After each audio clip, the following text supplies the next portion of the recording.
Hi, I'm James Nelson, Vice Chairman of Cushman & Wakefield, and I'm here to bring you the Nelson Reports April podcast from Cannes, France.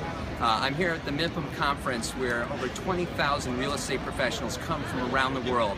You'll see behind me there's booths and tents from various countries around the world promoting recent development projects and infrastructure. Largely absent are the Americans.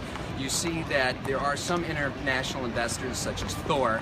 They're mostly here because of their projects elsewhere. The National Association of Realtors has a small presence, but Americans should take note that they should certainly have more of a presence because it would seem that we are no longer the only game in town. What I've noticed by speaking to some of Cushman's colleagues in our other offices is that they're starting to see American capital elsewhere around the world. Most notably, recently the SEB portfolio for over $1 billion was purchased by Northstar, a mortgage REIT that is now looking to make equity investments. And other examples exist in Poland, Germany, where interestingly enough, the cap rates are very similar, about 4 or 5%, but in countries such as Germany, you can borrow 10-year money for only about 1.5%. So these opportunities are becoming very, very attractive.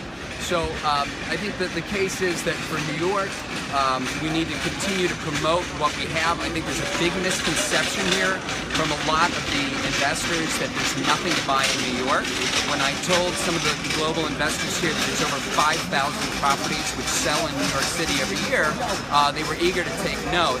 And I think the only other thing that I would add is most of these institutional investors are looking for a ticket of $50 to $100 million and above. And so what I also tried to express to them is there's a lot more opportunities once you start looking below the $50 million space. But there's no doubt that there's tons of capital here, and the U.S. really needs to do a better job of promoting what we have available to the rest of the world. So that's it for this month, and I look forward to seeing you back in the States.